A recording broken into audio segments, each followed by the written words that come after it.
নমস্কার। শুরু করছি শ্রীমদ্ ভগবদ্ গীতা। ওম নমো ভগবতে বাসুদেবায়। প্রথমে গীতার ধ্যান। বসুদেব সুতং দেবং কংস চানুরমর্দনং দেবকী পরমানন্দং কৃষ্ণং বন্দে জগদ্গুরুম। গত পর্ব শেষ করেছিলাম 6 নম্বর শ্লোক দিয়ে।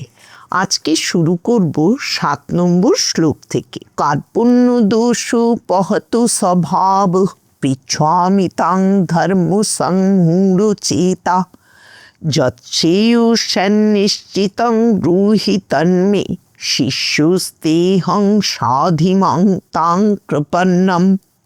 শব্দার্থ: কার্পণ্য দোষ পহত স্বভাব, কার্পণ্য দোষে অভিভূত। ধর্ম সংমূঢ় চেতা, ধর্ম সম্বন্ধে বিমূঢ় চিত্ত। অহং, আমি। তাং পৃচ্ছামি, তোমাকে জিজ্ঞাসা করিতেছি। যৎ মে শ্রেয় স্যাৎ, যাহা আমার পক্ষে শ্রেয়। তৎ নিশ্চিতং ব্রূহি, তাহা নিশ্চিত রূপে বলো। অহং তে, আমি তোমার শিষ্য। তাং প্রপন্নম, তোমার শরণাগত। মাং সাধি, আমাকে উপদেশ দাও। চিত্তের দীনতায় আমি অভিভূত হইয়াছি। প্রকৃত ধর্ম কি, এ সম্বন্ধে আমার চিত্ত বিমূঢ় হইয়াছে। যাহাতে আমার ভালো হয়, আমাকে নিশ্চিত করিয়া তাহা বলো। আমি তোমার শিষ্য, তোমার শরণাপন্ন, আমাকে উপদেশ দাও। অর্থাৎ আমাকে আর তুমি সখা বলিয়া মনে করিও না, আমি তোমার শিষ্য। এবারে 8 নম্বর শ্লোক। নহি প্রপশ্যামি মমাপনুদ্যাৎ যচ্ছুকমুচ্ছ সনুমিন্দ্রিয়াণম অবাপ্য ভূমা বসপত্নম নিদ্ধং রাজ্যং সুরানামপি চাধিপত্যম। শব্দার্থ: ভূমৌ অর্থ পৃথিবীতে, অসপত্নম প্রতিদ্বন্দ্বীহীন বা নিষ্কণ্টক, ঋদ্ধং সমৃদ্ধ, রাজ্যং রাজ্য, সুরানামপি আধিপত্যং চ দেবতাদিগেরও আধিপত্য, অবাপ্য পাইয়াও, যৎ যাহা, মম ইন্দ্রিয়ানাম উচ্ছ্বসনং আমার ইন্দ্রিয়সমূহের শোষক, শোকম শোককে, অপনুদ্যাৎ নিবারণ করিতে পারে, তং নহি প্রপশ্যামি তাহা দেখিতেছি না। এবারে পুরো শ্লোকের অর্থ। পৃথিবীতে নিষ্কণ্টক সমৃদ্ধ রাজ্য ও সুরলোকের আধিপত্য পাইলেও যে শোক আমার ইন্দ্রিয়সমূহকে বিশোষণ করিবে, তাহা কিসে নিবারিত হইবে, তাহা আমি দেখিতেছি না। এবারে 9 নম্বর শ্লোক। সঞ্জয় উবাচ এবমুক্তা ঋষিকেশং গুড়াকেশ পরন্তপ ন যোৎসু ইতি গোবিন্দম উক্তা তুষ্ণীং বভূবুঃ।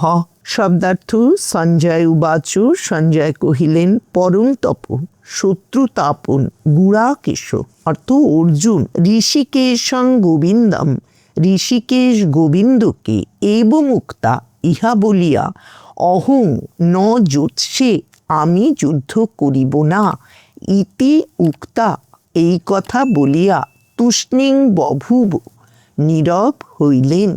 এবার পুরো শ্লোকের অর্থ। সঞ্জয় কহিলেন, শত্রুতাপন অর্জুন ঋষিকেশ গোবিন্দকে এইরূপ বলিয়া, আমি যুদ্ধ করিব না এই কথা কহিয়া তুষ্ণীম ভাব অবলম্বন করিলেন, অর্থাৎ নীরব রহিলেন। 10 নম্বর শ্লোক। তমুবাচ ঋষিকেশ প্রহসন্নিব ভারত সেনয়োরুভয়োর মধ্যে বিষীদন্তুমিদং বচ। শব্দার্থ: হে ভারত, এখানে ভারত অর্থ ধৃতরাষ্ট্র।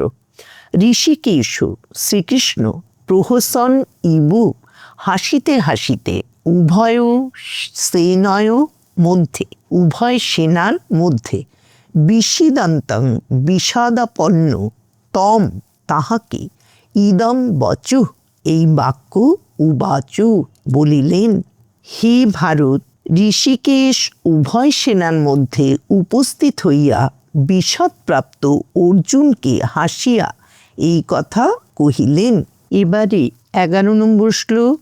শ্রী ভগবান উবাচ অশুচ্চান্নান্ন শুচুস্তাং প্রজ্ঞাবাদাংশ্চ ভাষসে গতাসুনু গতাসুংশ্চ নানু শুচন্তি পণ্ডিতা। শব্দার্থ শ্রী ভগবান উবাচ, ভগবান বলিলেন, তং তুমি, অসোচ্চান যাহাদিগের জন্য শোক করা অনুচিত তাহাদিগের জন্য, অন্য শোচ শোক করিতেছ, প্রজ্ঞাবাদাঞ্চ আবার পণ্ডিতের ন্যায় তত্ত্বকথা ভাষসে কহিতেছ, পণ্ডিতা পণ্ডিতেরা, গতাসুন অগতাসুন চ মৃত বা জীবিত কাহারও জন্য ন অনুশোচন্তি শোক করেন না।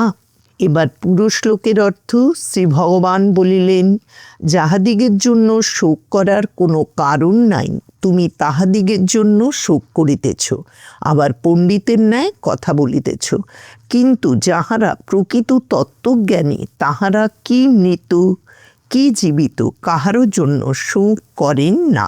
এবারে 12 নম্বর শ্লোক। ন তেবাহং জাতু নাসং ন তং নেমে জনাধিপা ন চৈব ন ভবিষ্যাম সর্বে বয়ু মত পরম।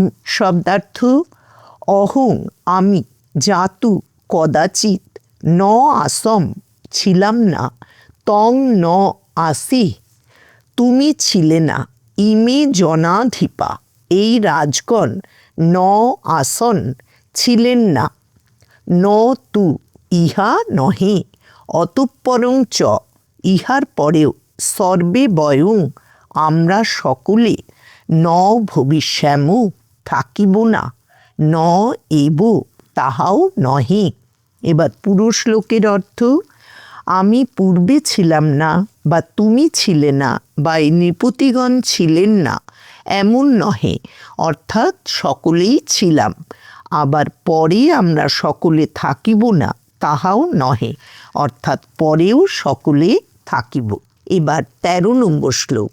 দেহিনোস্মিন যথা দেহে কৌমারং যৌবনং জরা তথা দেহান্তর প্রাপ্তির ধীরস্তত্র নমুচ্যতি। শব্দার্থ যথা দেহিন দেহির, অস্মিন এই, দেহে কৌমারং যৌবনং জরা অর্থাৎ বার্ধক্য অবস্থা, তথা সেইরূপ, দেহান্তর প্রাপ্তি তত্র তাহাতে, ধীর জ্ঞানবান ব্যক্তি ন মুহ্যতি মোহগ্রস্ত হন না।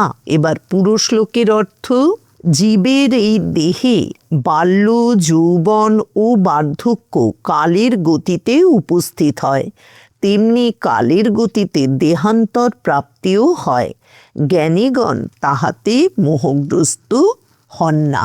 আজকের মতো গীতা অনুধ্যান এখানেই শেষ করছি। আগামী পর্বে পরবর্তী শ্লোক থেকে পাঠ শুনতে পাবেন। শ্রীকৃষ্ণরূপী ভগবান শ্রী নারায়ণের কৃপা ও আশীর্বাদ আমাদের সকলের উপর সর্বতোভাবে বর্ষিত হোক এই কামনা করি।